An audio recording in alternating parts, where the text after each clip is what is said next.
नमस्कार। आज हम जानेंगे हिंदी की विधाओं के बारे में। हिंदी की विधाएं जो हैं वो गद्य विधाएं होती हैं, जिनमें नाटक, एकांकी, उपन्यास, कहानी, निबंध और आलोचना जो हैं ये गद्य की प्रमुख विधाएं हैं।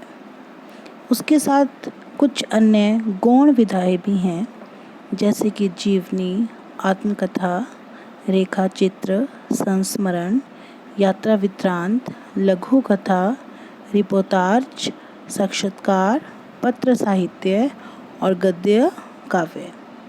जो ये विधाएं होती हैं, एक तरह से आप कह सकते हैं कि इससे हमें ये पता चलता है कि जो भी हम साहित्य में पढ़ रहे हैं, वो नाटक है, कहानी है, निबंध है, वो है क्या? कोई रिपोर्ट है, कोई डायरी लेखन है, किसी की जीवनी है, हमें इससे उसके बारे में पता लग जाता है। इस वीडियो के माध्यम से मैं आपको कुछ उदाहरण भी दूंगी, जिससे आप पहले से ही परिचित हैं।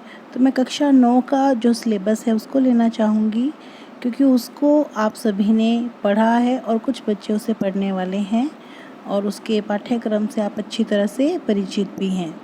जैसे कि प्रेमचंद की कथा जो है वो है दो बैलों की कथा, या 11वीं में नमक का दरोगा। तो ये जो दोनों चीज़ें हैं वो कहानी के अंतर्गत आती हैं। ऐसे ही राहुल सांकृत्यायन का ल्हासा की ओर 9वीं में पाठ 2, जो एक यात्रा है, यात्रा के बारे में पूरा विस्तार से बताया गया है, तो वो एक यात्रा वृत्तांत है। श्यामा चरण दुबे जी का उपभोक्तावाद की संस्कृति जो है एक निबंध है।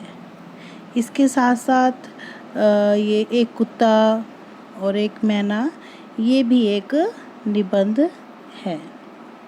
उसके बाद फिर है जाबिर हुसैन जी का जो पाठ है वो जो है एक संस्मरण है, लेकिन वो डायरी शैली में लिखा गया एक संस्मरण है।